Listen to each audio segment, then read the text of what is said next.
Hey, pussy, are you still there? I actually admire that you can actually be this fake. And like when the TV comes on, how you can just change. You're the scum of the earth. The audacity admit I couldn't do it. The art that I couldn't do it. Look at me now. Lebanon. Pound for pound. Headshot dead. That's it. Yo, what's up, baby? Yo.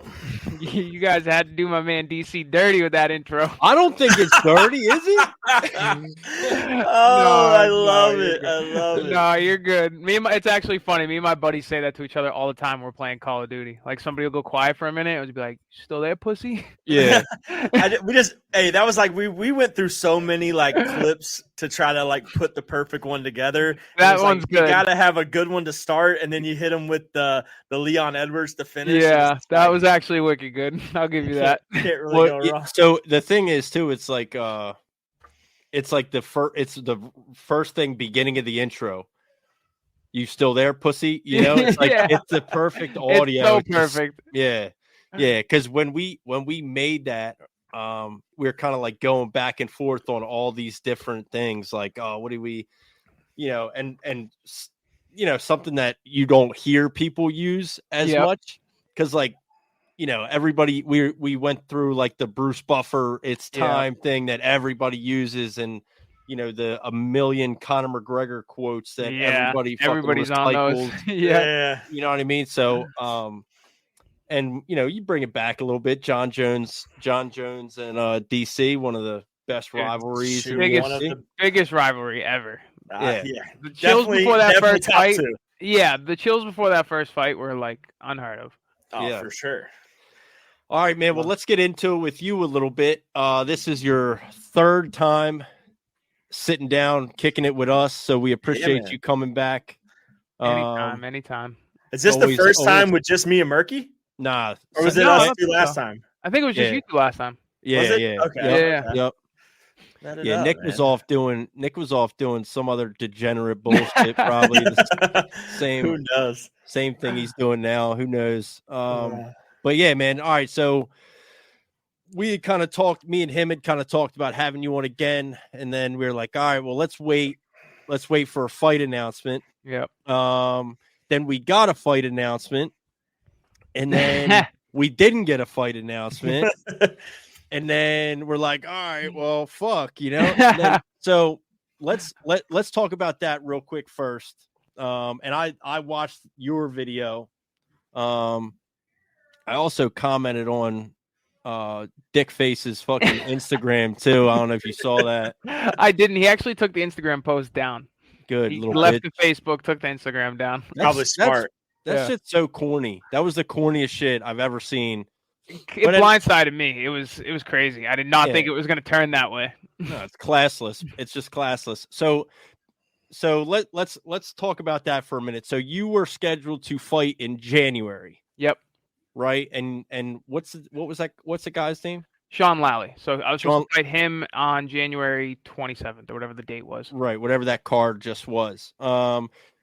And then now you put out this video, so you were pulling like a complete psychopath move, and you were trying to fucking fight at middleweight. Yep. Which, like, regardless what anybody has to say about that, I respect the fuck out of that, because it's like, I'm gonna do whatever I got to do. Right? Like that's the mindset. And that's exactly where I was at, and I knew people would say like, oh, he's just desperate. And it's like, no, I'm not desperate. I'm just down to do whatever I have to do. I said this to my fiance after the whole fiasco happened.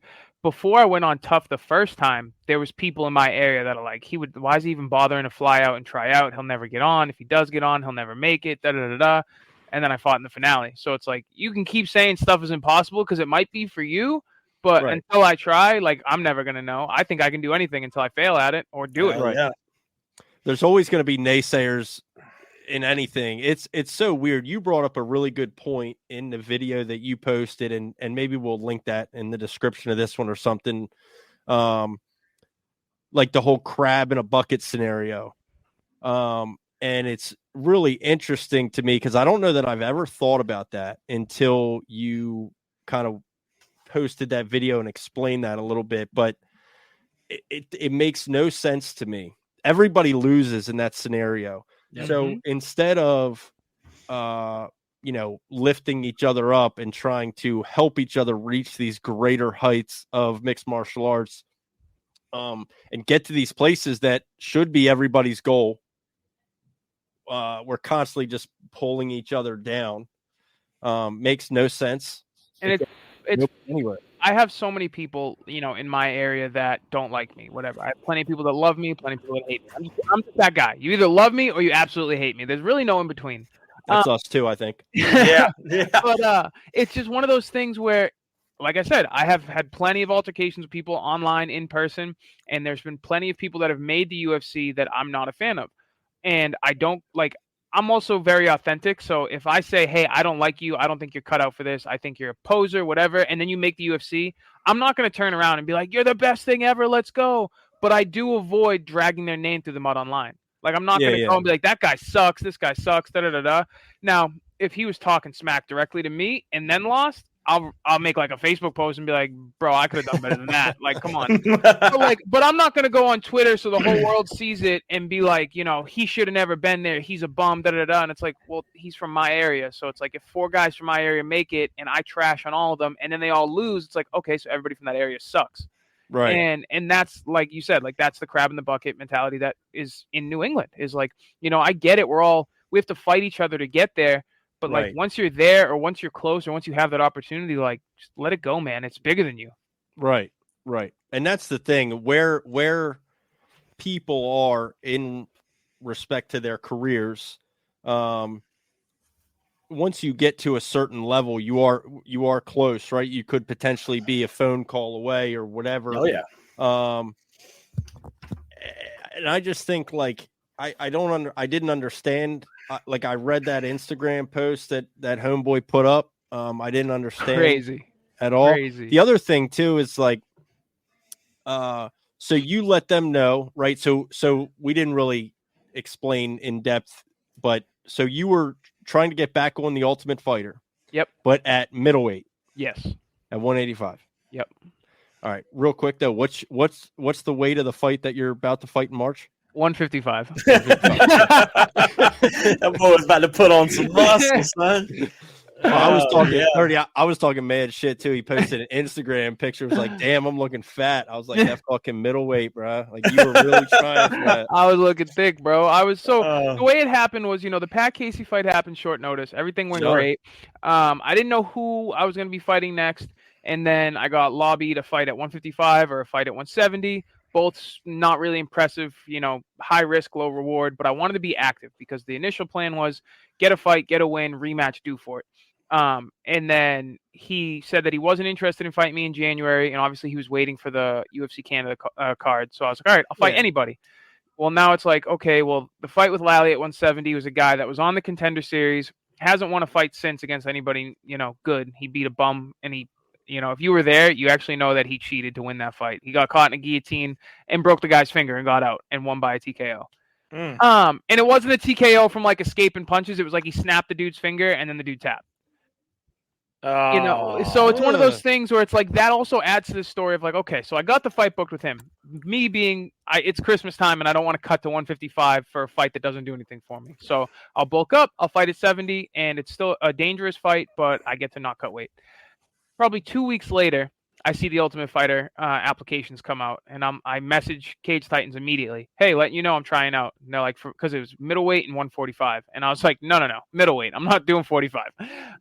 So that's about 2 months out from the last Cage Titans card, and they were like, okay, got to shoot your shot. Month goes by, I get the email that they're going to do an interview with me, which is more, when they did the McGregor-Chandler season, I missed the deadline to try out for that. So I applied 3 days after that because I was in fight camp. I didn't even know. I was just so locked in. And when I applied for that one, they didn't even get back to me.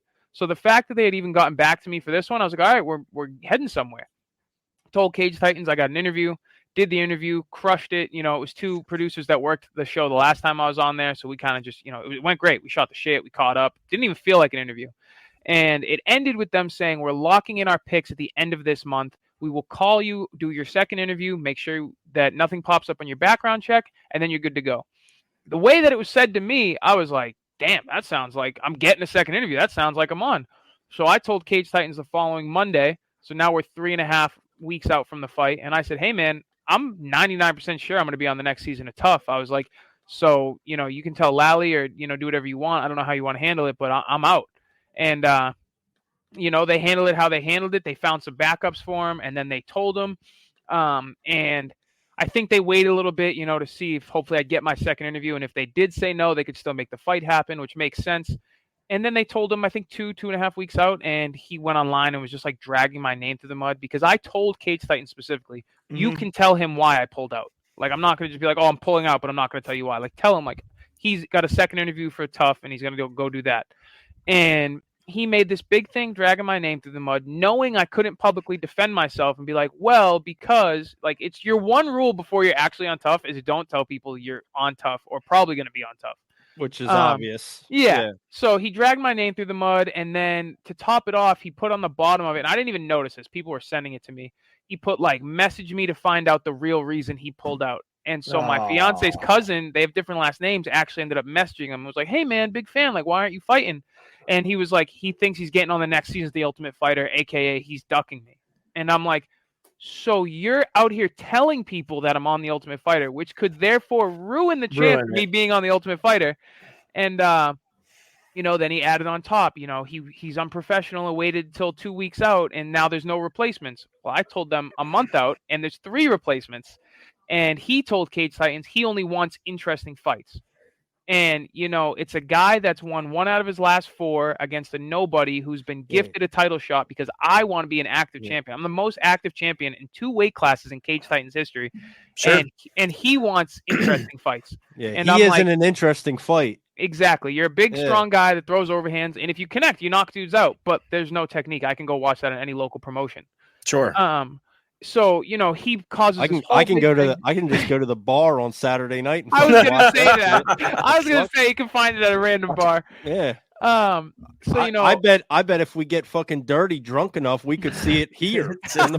You're not wrong at all. That is very true. So he dragged me for a bit, and then of course his people were in there dragging me, and then like it just escalated to this like people were in comments like.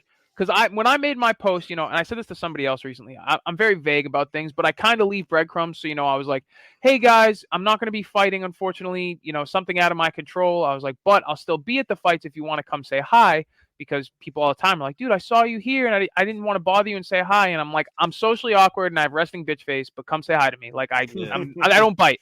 I'm just awkward. It is what it is. And so I made that on the post. I was like, come say hi. I'll be at the fight, sit in front row like I always am. I was like, and hopefully, if everything goes according to plan, I'll be stepping back in the cage in March. Talking about The Ultimate Fighter when it would be filming, not this next Cage Titans card. Sure. So, everybody with glass half full of information came out, oh, he thinks he's just going to pull out of a fight, show up, have a few drinks, and then fight on the next Cage Titans. And I'm like, that's literally not what I said. I said, come say hi if you want to, and hopefully I'll be in the cage in March. I didn't say which cage. I didn't say where. And then it turned into like, oh, is he trying to fight at the event? He trying to fight at the bar? Like all these like people that don't train, like, and I'm like, listen, I still sold 72 tickets without having a fight. I was like, if you want to come up and try and fight me, go for it. I'm here to have fun and watch the show. I was like, but if you try to fight me, there's going to be 72 other people that are looking to fight. And I told Cage Titans, I go, I just want you to know that him and his friends are inciting violence. I was like, I'm not going there to cause a problem. I go, but if a problem is brought to me, me and my friends will handle it. And I'm going to defend myself. I'm not getting put in a hospital for some petty shit. Don't you just love non-fighting MMA fans? Dude, crazy. Like, you watch professional fighters and then you don't like a guy, so you're like, well, I don't like him now, so I could definitely beat him up. And I'm like, what? Look, I might not like a lot of fighters, but I'm damn sure not going to admit that I can beat them up. Yeah, like I don't like John Jones, but I'm not squaring up with him. Like, Dirty actually told me last night that he thinks he can out wrestle Khabib. He said that. Oh no, stop it! I heard him say that. You're biased. You're biased. I'd ankle pick him, duck him, whatever he wants.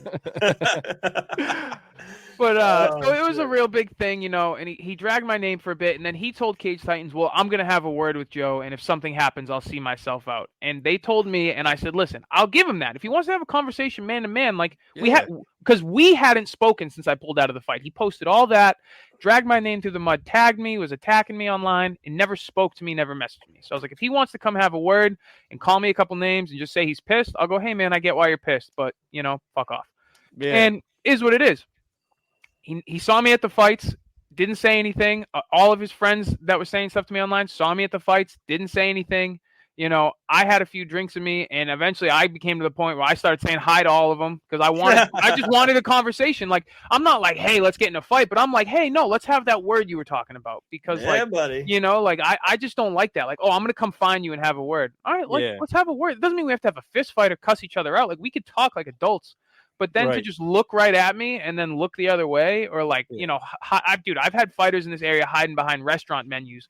Like, come on, man. Like, just talk it out. Like, we fight in the cage for money. I'm not going to fight you for free. Right. Like, it makes no sense. And then after the card happened, you know, somebody's like, oh, he took his Instagram post down. I'm like, because he probably realized he sounded like a friggin' idiot and he's never going to fight again. And he still made a killing because he sold a bunch of tickets and he didn't want to refund any of them. So it's like, he made out great, you know? And he told Cage Titans, if Joe changes his mind anytime before the fight, even the day of weigh-ins, I'll still fight him. And I told Cage Titans, he pissed me off so much with all that shit talk that I almost threw away that chance at Tough and was like, screw it, let's make the fight happen. And then the pettiness kicked in, and I went, no, I don't want him to fight. Screw him. You know, I'm doing what's best for me. I'm not going to endanger it for some nobody who wants to talk shit online. And it'll piss him off more to not fight. So he didn't fight, and I didn't fight. And only he was mad about it. You know what I mean? And it's like, it is what it is, and now that I can speak my truth, the narrative's completely changed, and that post got taken down quick. Yeah, and this was supposed to happen at 63, right? Yes. Yeah. So, I mean, I don't know what you're about to say, Murky, but I was going to say, speaking of 63, that your next fight kind of got established from Cage Tyson 63 after your current opponent now in a post fight. That was forever ago. Was that forever ago? Or was that? Yeah, he called me out a while ago. So this has been building up. Okay, yeah. I thought I had saw it, but I thought it was from the last one because he fought on 63 it was like 48. well, right? It was like 48 or 49 or something like that. Yeah, so it was 2021. When he called me out, I was actually in California training for when I fought Darius Estelle. And, you know, I was in my bus and I was just like sitting there watching the fights, and it got a little later and I was like, I don't care anymore. So I shut him off. And then my phone starts blowing up. He called you out. And I was like, tell somebody yes. Like, have somebody go in the cage and say sure. That's right. I had names confused. I was thinking of not the guy you're fighting, but the guy who's fighting in the main event of 64. Yes. Fought in 63 as well. Is that correct? Yeah. Okay. That's what I was thinking of. Yeah. Not the guy you're fighting. I have my names confused. But okay, so it was in 48, you said? A while ago. Yeah, he called me out. I said yeah. Then he didn't want to fight me. And then he was chirping at me online a couple of years, like a year after that. I said, okay. He didn't want to fight me. And then I made a post saying that everybody in New England's a bitch. And then he commented on it and didn't want to fight me.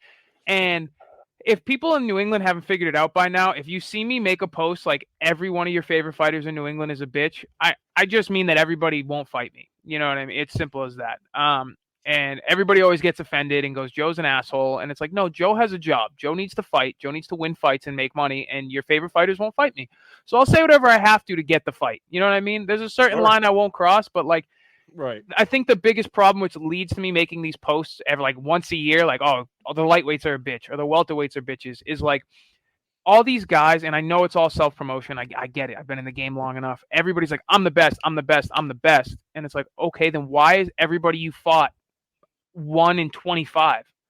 And you're like, oh, I could beat, you know, this guy ranked number 5 at 145. And it's like, you barely beat the guy that has 2 wins and 17 losses. I don't understand. Right. And granted, I haven't always fought undefeated killers and stuff too, but when my fights were made early on in my pro career, just like Tough, when people said I wouldn't have made it, my first 5-6 fights before Tough, that looking back on now, people are like, oh, those were layups for him to win. I was the underdog in every single one. Like, I can go find every post. I was like, oh, this guy's too strong. He'll beat him. This guy's too good of a striker. He'll beat him. Oh, this guy's too good of a grappler. He'll beat him. And then when I win, they're like, oh, well, that guy sucks anyways. And I'm like, story of my life. Yeah. Well, that's I saw people say that about Pat Casey too. Oh, yeah. But before, he's the biggest guy Joe's ever fought. Biggest guy Joe's fought. How's he going to deal with the wrestling? How's he going to deal with this? The aggression, short notice? Does he have the cardio? Then I knock him out. I was like, oh, he's really not that good. I'm like, I'm more mad for my opponents. Like, that's disrespectful. Well, remember, I don't know if you remember, but the last time you were on, we told you, and we said the same thing when we saw Pat Casey. Huge. When we saw that motherfucker at the weigh-ins, me and Dirty both were like, the fuck? This Like, guy's He's a big jacked. dude. Motherfucker's Yeah. a gorilla, dude. The fuck? 170 on my ass. My fiance's dad said the same thing. He's like, Yeah. "There's no way that kid weighed in at 170." I was like, "I was there. I seen it. I seen it." So and you've told us, you know, this is the third time we've had you on here and talked to you. You've told us multiple times before, 155 is home. 155 is where we want to compete, where we want to be. So you're back, 155 with this fight against Ali Zabian, Cage Titan 64 on March 30th. The 170 title is the main event. Yep. And some new guys, some fresh blood. But you're not worried about that. We're not worried about the 170. We're looking clean at 155 right now. You got Ali Zabian March 30th. What's I guess you don't want to give too much away, but what do you? I saw your death note, but share the death note with everybody else listening. What do you think your path to victory against Ali Zabian is March 30th? It's the stereotypical, just taller and longer versus short and stocky. He lacks a lot of defense for the amount of aggression he brings. And I think that I'm just going to butcher him on the feet. His most dangerous assets are obviously his strength and his power. But the only places those matter is, one, if you can hit me with a powerful shot, and two, and if you can get your hands on me to try and hold me down. He can't out-grapple me. He can't out-wrestle me. If he can get to a dominant position, could he squeeze a body lock for 15 minutes? Maybe. And this is something I've tried to explain to people. Like, a couple more people are more and more interested now in fighting me because I've lost the belt. Because now it's only 3 5-minute rounds. Because after 3 minutes, these guys are exhausted and I'm barely sweating. When I had a guy, Cage Titan 63, same night, out of left field, former opponent of mine, Josh Harvey, shows up pissed drunk to the fights and chirping me from the balcony. And he's like, let's run it back. And our first fight ended in a controversial draw. He held on to me for 2 rounds and didn't hit me. And then the third round, I beat the brakes off of him. And I thought it was controversial because I had him flattened out and landed like 70 unanswered strikes, and they didn't stop the fight. And so then we went to a draw, and everybody was like, you should have lost. And I'm like, he's exhausted and beaten up, and I'm barely sweating, and I should have lost. So it's one of those things where now things kind of change. It's a different fight. I got to be on the gas from start to finish. I don't get those rounds to kind of get ahead on the cards. You go down 2 rounds, now you got to go all or nothing in the last 5 minutes. And so I think that you'll see a lot less output from my opponents until I fight for the belt again. These guys are just going to want to get on top, run up the numbers, get the first 2 rounds out of the way, and then survive the third. But the 5-round fights have just kind of happened. I deserve the title fights, and I got them, and that's why we did them. But it's fine by me. I'm sick of training for 5-minute rounds. I can just step on the gas for 15 minutes. I'm like, this is way easier. I love that. I will say this. Hold on, I want to say this too before your Instagram video that you made or created for that fight, brother. That shit was hard, man. I was like, okay, he's ready. He's back. He's motivated. I felt the energy from that video. It's just one of those things where he's one of those guys that's been saying my name for so long, and it's and anybody in the local area that's like friends with me is like still just like, dude, you think he's actually gonna show up? And I'm like, I'm gonna be ready either way. Whether Ali Zabian makes it to fight night or not, I'm gonna be ready. But if he doesn't make it to fight night, and I already told Cage Titans this, or he misses weight, like that'll be in the nail in the coffin. This fight will never happen. It's been 3 We got years. you a backup just in case. We'll just throw Nasty in there. Yeah, what's he weighing now? He can make 155. Yeah, flying in from Georgia. So we got, I'm putting everything on the line here. Like, I'm busting my ass for this camp because it's not just about, get a win, get your belt, or go fight for your belt again, or make the UFC. It's like, this is a personal beef. Like, this guy's been saying my name. This guy said whatever he could before to get the fight because he looked at himself as like the up and comer, but he just runs his mouth, and he hasn't fought anybody since. He hasn't done anything exciting since. And he's just another one of those guys that thinks he deserves the world. I'll tell you this much right now. He asked for far more than he's worth to get this fight. And I had to pull up Tom Brady and take a pay cut to get this fight to happen. So you can bet your ass that I'm going to be getting my win bonus after beating his ass. Amen.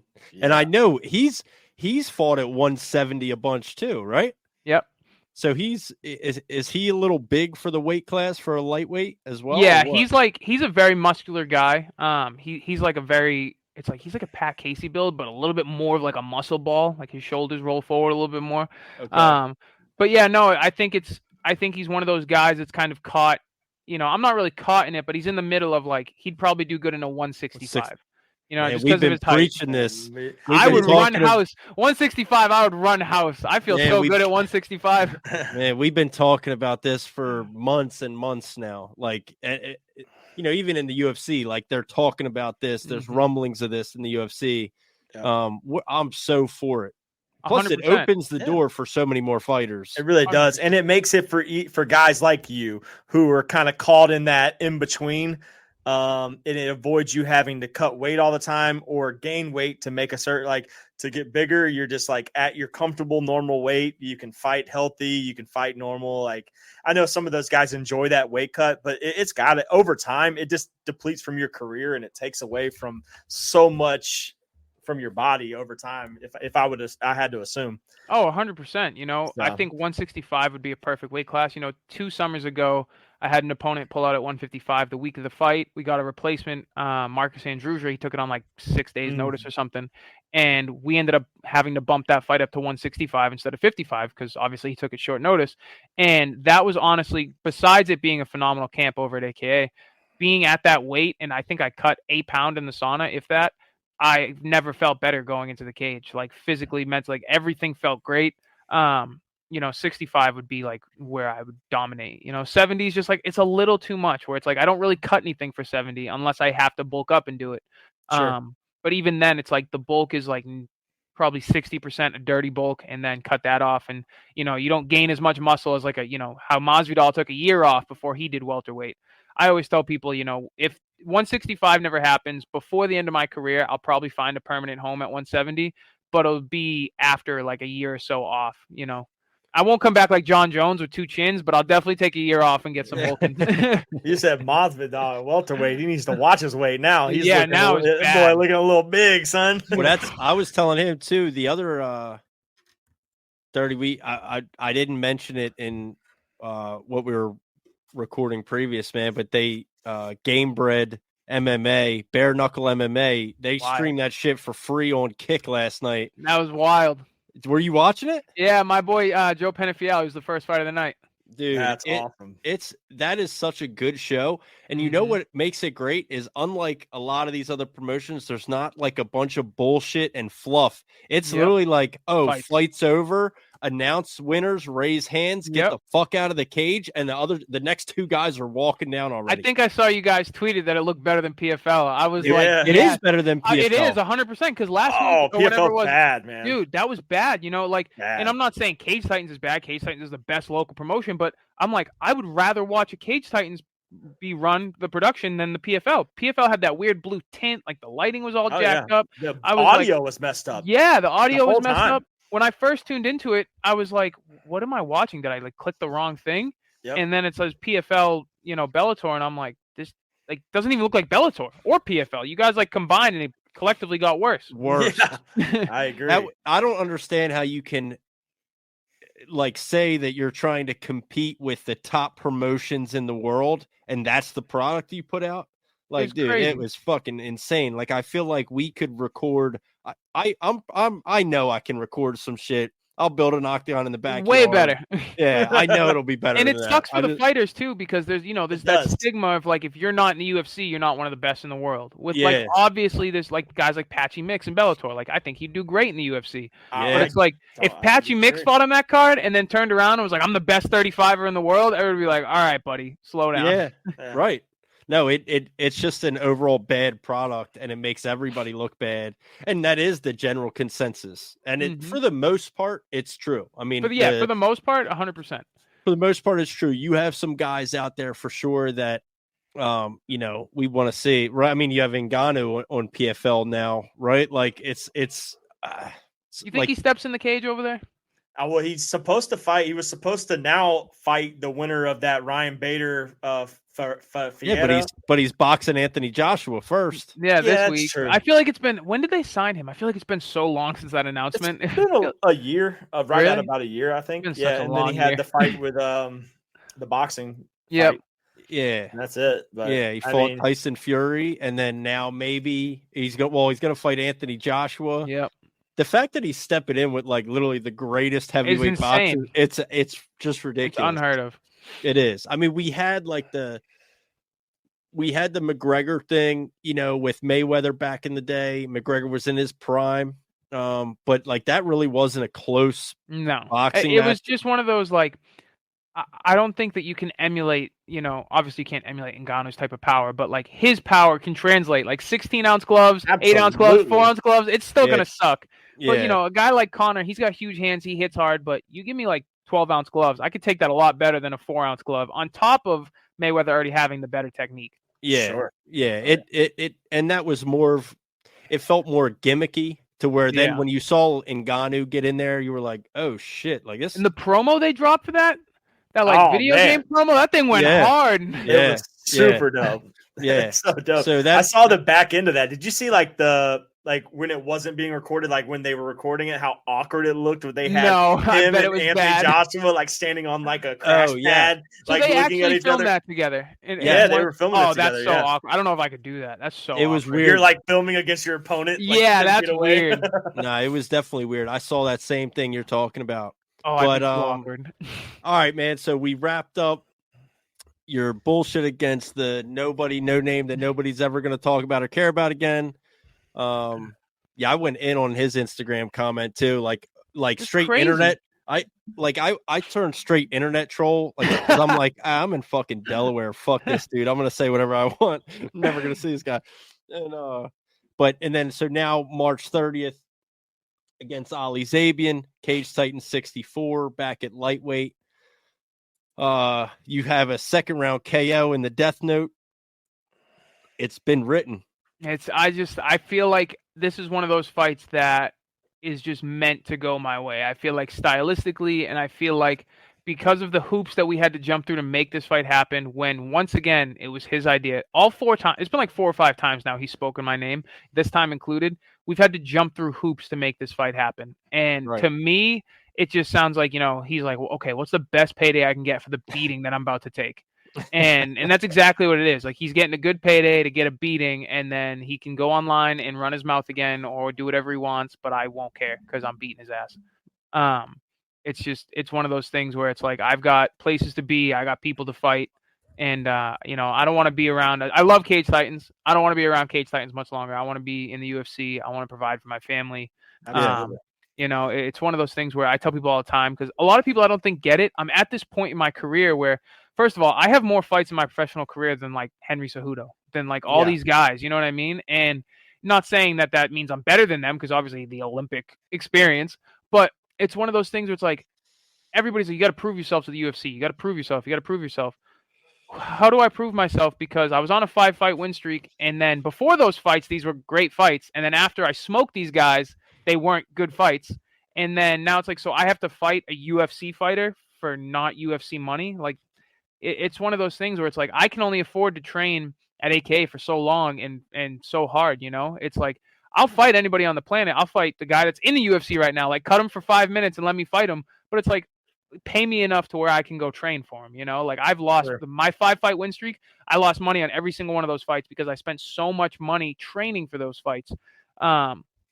So it's like, it's tough. It's like, I know who people want me to fight. I know, what they want to see out of me, but it's like, I can only train so much. I got bills, I got a wedding to pay for, I got a life. And it's like, and that's kind of like where I'm at as far as getting back in the UFC. It's like, I'm not begging, I'm not desperate, but it's like, you give me a 1-fight contract against anybody in that roster, and you pay me enough that I know that I can go to AKA for 8 weeks. I promise you, I'll beat anybody on that roster at 155. I don't care. As long as it's not Islam. You've tested those waters before at AKA, I guess? It did not go well.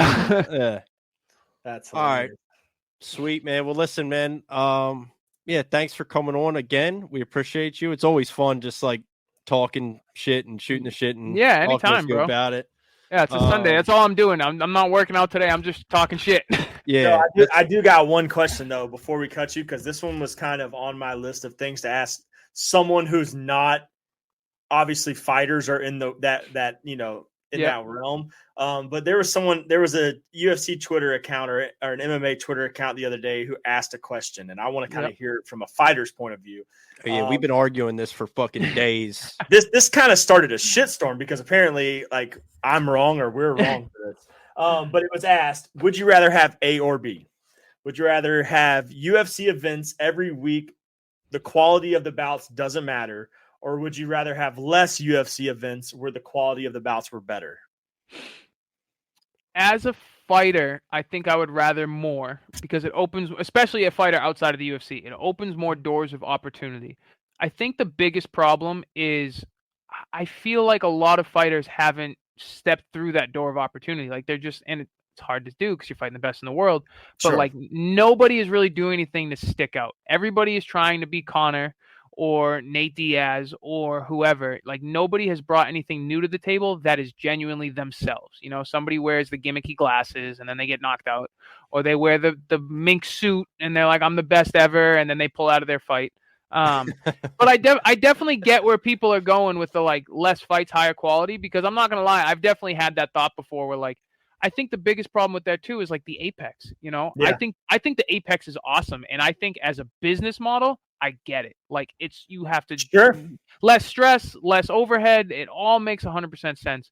But like the greatest, I said this to somebody else the other day. The greatest sports moment in history are amazing because you can hear the crowd go crazy as soon as it happens. Whether Right. it's a home run, a hockey goal, a soccer goal, a boxing knockout, MMA knockout, last minute submission, the roar of the crowd as soon as it happens just adds on top of the moment.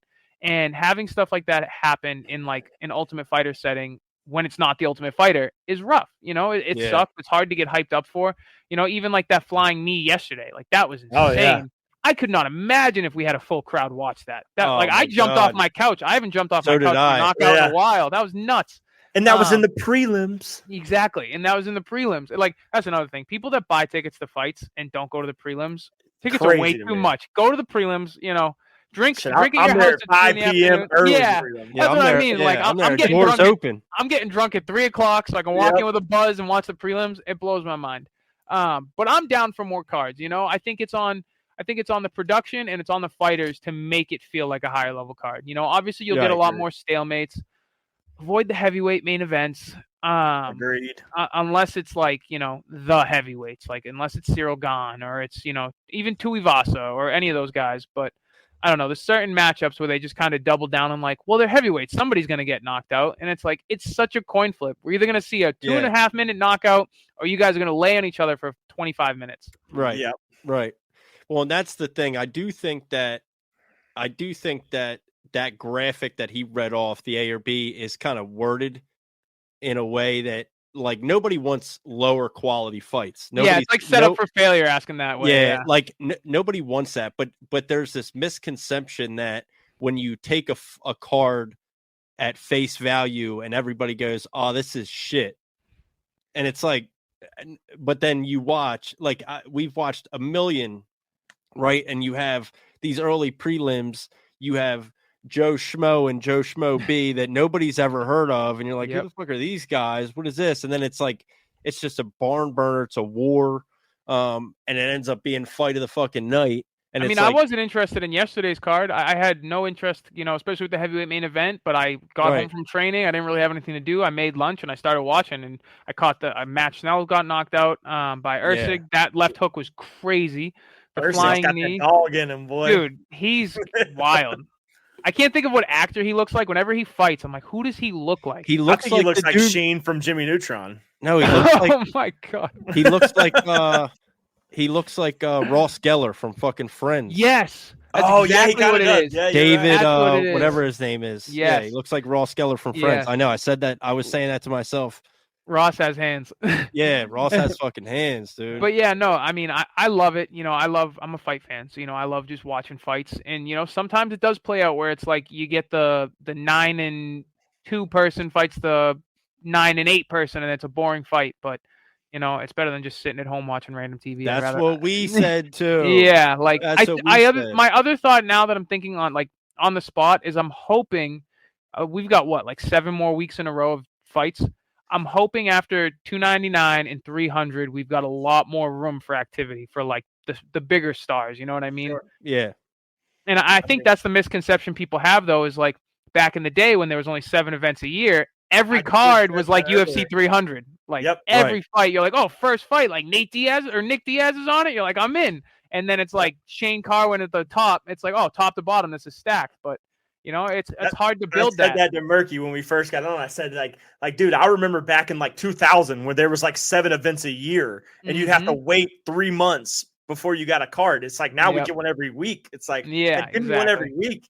It's easy to make a fire card when you only have to make 7 of them. Exactly. Right. Well, and the talent now is so much deeper. Oh, so much. There's so much more depth and talent now than you had then. You know, and this is like it's hard to be a star. Right. Yeah. I'm sure it's not a super controversial opinion, but like, you know, the top level talent now would dominate previous. I tell people all the time, like I grew up watching like Pride and early UFC, and when I decided in my mind, like, oh, I want to be a fighter, I was watching them. I was like, I'll whoop these guys' asses, like whatever. And now I'm where I'm at. I'm like, shit, can I go back and fight those guys? Right. Like, damn. OG Pride Strike Force. Yeah, it's like a different sport. Yeah, it is. It's way different, man. But it's, you know, I prefer it this way. But again, like our argument for more events has always been like this is really like the only type of content that we consume most of the time. Like 95% of the times, the things that I watch are fights on the weekends.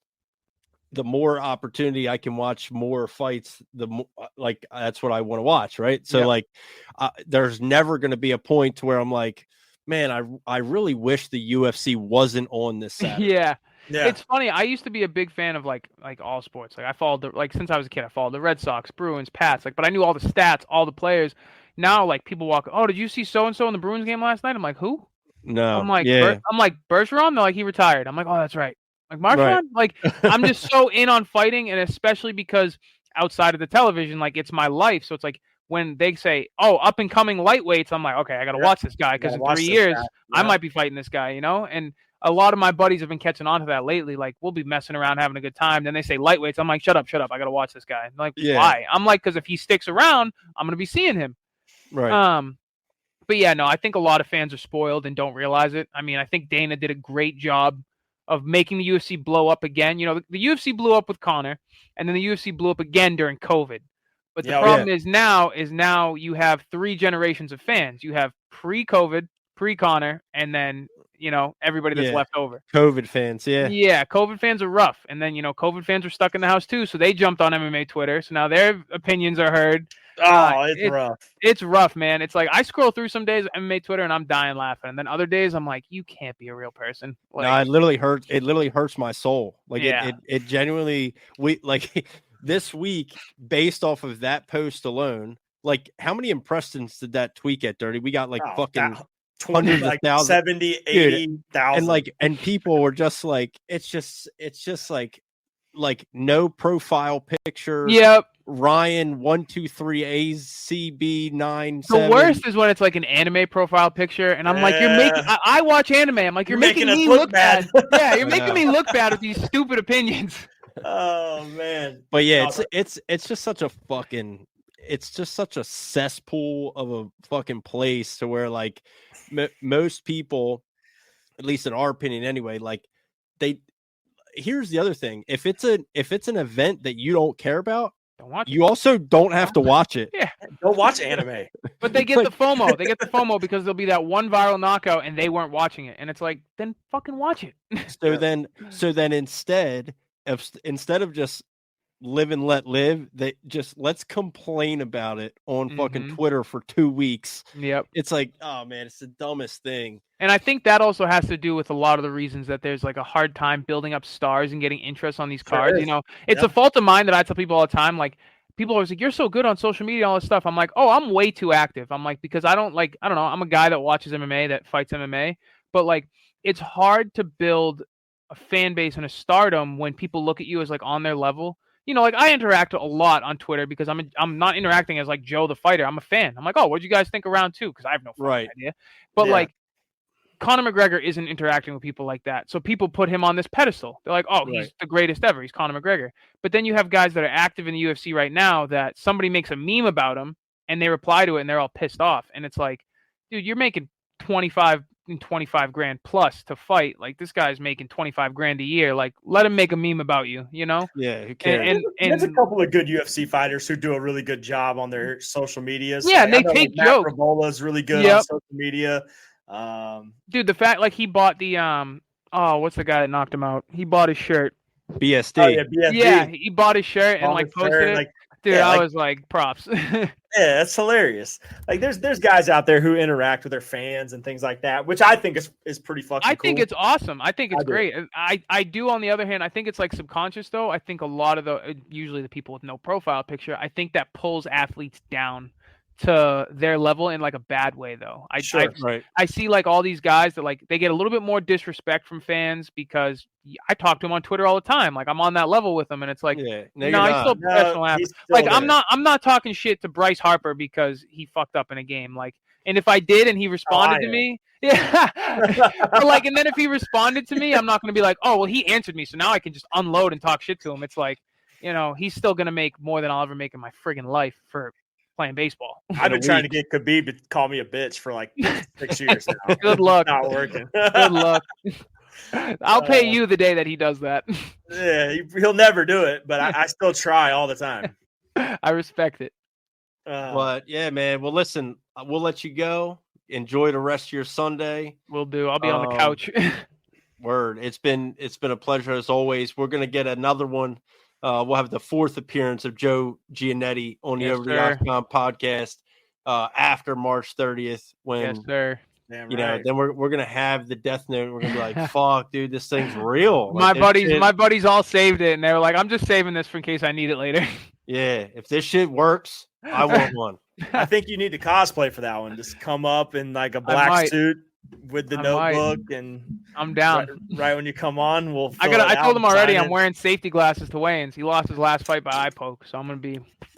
Yeah, I saw. So he just put something on social media too recently that was like, I'm working on getting the commission to overturn that or some bullshit. Yeah, you're focused on the wrong thing, buddy. That's kind of what I was thinking too, right? Like, what the fuck are you? What better are we focus talking on that about scissor here? kick or right hand coming here. Yeah, exactly.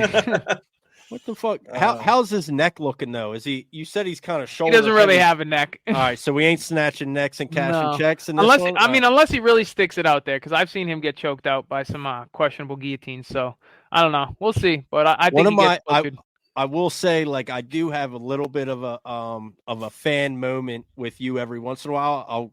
On YouTube, I'll watch like the Ultimate Fighter. The one fight that was like 17 seconds. Yeah. Oh, dude, it was just so bad. I felt so bad for the dude. He's such a nice guy. Gunther's a man. He just fucking grabbed the shit out of his neck like that. And I was like, but I don't know if did I tell you he tried to guilt trip me in the house afterwards? Nah. Dude, like a week later, we were talking about like he trained so hard. He was training like at the house, like shadow boxing and shit all the time. And somebody asked him one morning, I forget who, they were like, "Why are you like shadow boxing? You have training in 20 minutes." And he's like, "I don't know. I just want to be ready, you know, in case somebody gets hurt, so I can just step in and fight." And he's like, and he looked at me from across the kitchen, and he's like, "Because I didn't really get to fight last time." And I was like, "Are you guilt tripping me?" Because it worked. I was like, I genuinely feel bad. I was like, but that's what I'm here for, bro. Come on. That's funny. Yeah, it is what it is, brother. On to the next. He was such a nice guy, but it was just so funny because everybody kind of looked at me. I was like, it's working. I feel kind of bad. Yeah. That's fucking crazy. I love All right, brother. Well, we'll let you go. Enjoy your Sunday. Have a good one, boys. Appreciate you coming good to on, see you, man. man. Like always, my friend. Anytime. Thank you, boys. Yes, sir. We'll catch you.